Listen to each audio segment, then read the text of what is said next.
Loyalam E-PAO tabi bakutimapu hitram susmitana namidangi officeri ahamta panpani headline. Census lisingani kuntarukta Manipuri hawkiba tarabadi state asida chawna awaba amadi sociopolitics ta akaiba lakani haina phondorakli. Kuki la nate Achouba force amana Makhoigi Marumda Leiraga Manipur Thugaibana maitei muthanaba chatharakpa lani haina megen phondorakli.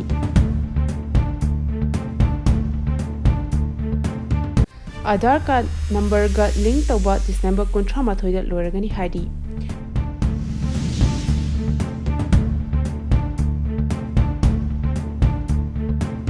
Pausamana pijari.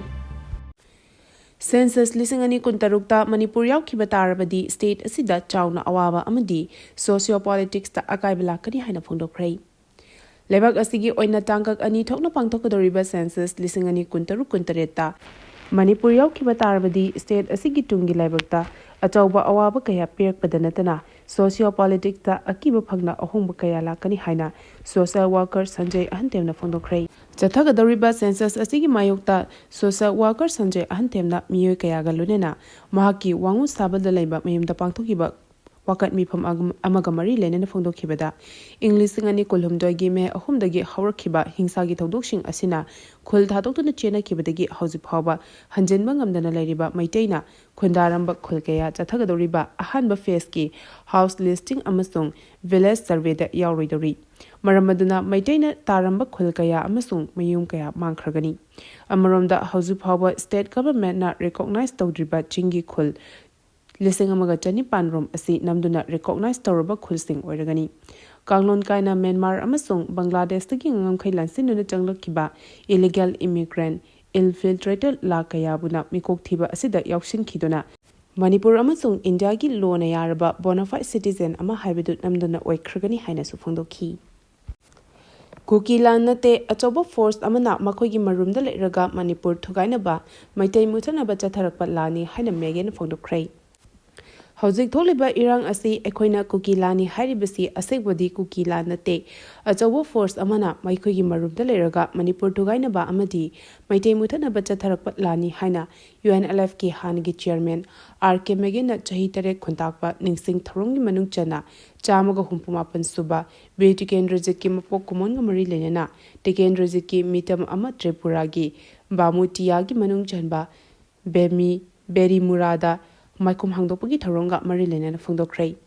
UPF amasung Tripura Manipuri Student Youth Coordinating Committee ga khusamnaraga pangtokhiba Maikum hangdopagi thoram aduda Chief guest oikiba RK Megena makhatana haikibada loisindana leriba irang asi taraiba irang amanate chahi lising anigi puwari leiba Manipur da chawna demsinarakpa thodok amani maramaduna tongan ba lamdamda leriba maitei singna maitegi thauna pangal adu kauduna leiba mathau tai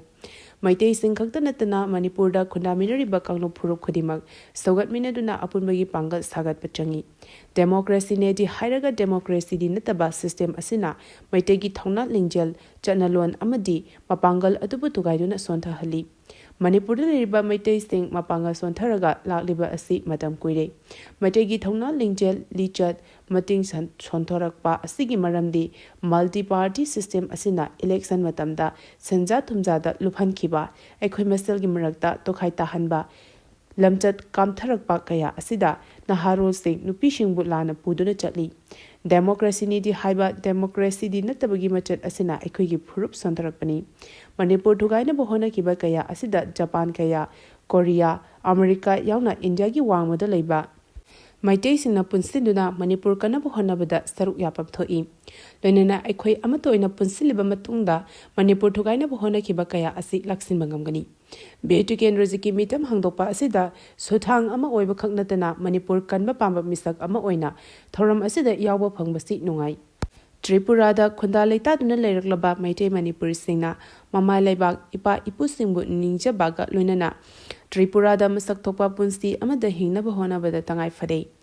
Tuson mansona leriba apikpa phurup sing amata oina punna hingminana bahona rakpada maitei singju masak thokna hingba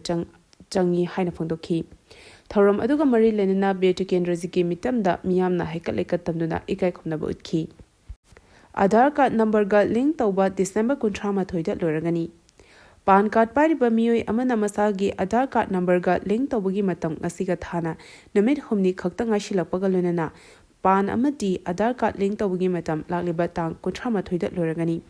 Ing kumja lising ani tara taret ki July ki tang ama gi mamangda PAN number elo tawkhiba singna masagi Aadhaar number ga link shungsoi soidana tawnaba mari leinaba authority da khangan khibani. Masiga loina income tax department gi maikaidagi PAN card pairiba miyusingna sungsoi soidana lakliba tang 38 phawada PAN amadi Aadhaar animak link tawhonaba nishinglakli. Matamasi phawada kanagumana link tawhodaba darabadi PAN card adu maru oiba sel thunga mari leinaba amadi tax ka mari leinaba transaction sing da sizinaba yaroi hari. Department na piriba matam asi phawagi manungda PAN amadi Aadhaar ani link tawhodaba taxpayer singna link tawbagi process mamangda late fee oina lupa lising ama tingani. Adom oina mak ing kumja lising ani kunmarigi October gi tang amagi manungda masagi Aadhaar card number sizinaraga PAN card phangba singi oina di late fee gi senfam lupa lising ama asi deadline gi matam phawba komthokani hari. Paugi marak thatna Loyalam E-PAO tabiriba khudimagna channel asibu nungsibiduna like amadi subscribe tawbiduna subscriber masing hengat hanbada adom sumateng pangbiyu. Zat kanglop naiba mongda Tripura diki mahiroi ama Dehradun da hatkibagi thaudok amsuna condemn tawrakli. Tripura dagi Angel Chakma koba mahiroi ama Dehradun da zat kanglop naiba mongda attack chatakiba amasung hatkibagi thaudok adu amsuna akanma mongda condemn tawi. Tamna tamthina mongda chathakiba thawong adu lanai mioi amada chathaba ka henba ama oibada natana North East India ki mahairoi sing lebak asigi mafum khudimakta Makhoigi dignity identity amasung safety da chathaba achouba attack amani haina amsugi assistant publicity and information secretary ngangom nihenna thadorpa chirol mana hari. Cherola sida makatana haribana laikhidraba Angel Chakma asi North East ki mahairoi ama oina mahaki physical appearance amasung racial identity da yumpham oiraga target Chinese amasung Chinki haina fazadaba hai wata kaya sizinaraga target tawba yauna jat kanglup naiba mongda jai thangba karem ka thainaba amadi miyoibagi lichet ki wangmuda ka henba thawong kaya chatakhi. Asigumba makhalgi wangang sangang amasung hingsagi oiba thawong sing asi North East ki miyamna mainland India da mayuk nariba racism, racial profiling amasung discrimination gi ka henba thawong sing adu mayek sengna utli haina sufungdokhi. Imoinu gi maitei sareng kg lising ani hena phangangadori. Imoinu ira thawni thawronga mari lenana Imphal West District ki mafam manga da maitei sareng ahingba kg lising ani ga gram chonga rom miyam da phangalagani hari. Honia Enterprises na sinduna National Highway 137A gi main road manakta laiba Samuro Kaithel Snowland Oil Pump Samuro Naurem Wangoi Kaithel Thongkhong Lakshmi Kaithel amasung mayang Imphal Kaithel da hariba maitei sareng sing asi hayeng December 13 gi nungthilagi hoduna imoinu phawba phangangani hari. Imoinu ima thawni thorum numita mapalagi pustilapa nga sizinabagi mahuta lamdam asida puthokpa nga sizinabagi wakhalonda khongthang asi paikhalakpani hari. Chauba mina hatpo oiramle mi hatpada maru oina chenaba nupa amaga nupi amaga phare. Imphal West District ki manung chanba Wangoi Khaidemda macha ani leirabi maunaha ama siraga phangkhibadu kanagumba kharana hatpo oiramle haina thasabe yaba pafamnagi phangba paw amana hari. Paw asina makhatana hai nupi adu masana ilakhiba phi macha aduna makhauri lahatlaga hatkibani haibiki jab chaba khudam sing police ki forensic team na khangwa ngamkhi. Mihatpo sing adugi khongul lirakpada Wangoi police na ihan hana chingnei haiduna mahaki mapureba amasung manembo wahang pahang chathanaba police na fakhi. Makhoi ani numit mapani police custody da rimal lauraga leiri. Miharas gi matangda makhoi ani da wahang pahang chathabada mihat adugi langla langjel puthokpa ngamdri makhoi ani na hauzik phawa mihat aduda makhoi ani yaude haina phongdokli. Nupi adu harbagi matangda police na atopa maikai amada haidoklaga thiba humbagi thabak chathabada langathel Laikhom Bazardagi hauzik na nongpok Kaithel manbi awang lekai da leiba moirang them danajit jahi kunipan amasung yaripok wangkhemdagi SS Kananbala Devi Allies Daneshwari jahi nifumathoi koba mioi ani phagatki. Makhoi ngasi Chief Judicial Magistrate Imphal West ki kota putholaba matungda police custody de rima lokthakhrei. Thazaba yaba paw asina makhatana hai नौना फागलखिबा दनजित मसामकना मिहाद अदु चथखिबनी हाइना moral याजखरे नुपी अदु महाकना कौथोलबा मतुंगदा मफम अदुदा मखौरी लाखलगा हातपनी हाइबसु खंगमंगमलै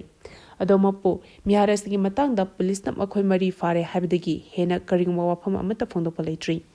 police custody द remand तौरबनीना ngasi नौमनिनी असिदा अचुंबा लोइनमक पुथोपा ngamlagani haina पुलिसना फोंदोकली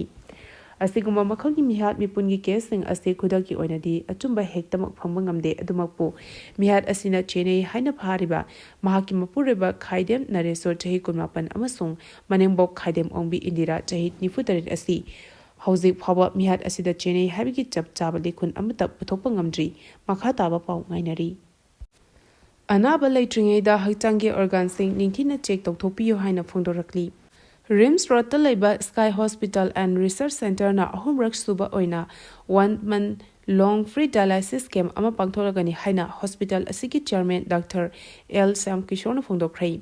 पाउमी सिंगा उनबा अदुदा शाम किशोरना मखा तारदुन हाई इन कुमजाली सिंगनी तरा मंगादा अहानबा ओइना हॉस्पिटल असिदा डायलाइसिस अनाबा सिंगी ओइना था अमा चुपना फ्री डायलाइसिस कैंप पांगथोकनी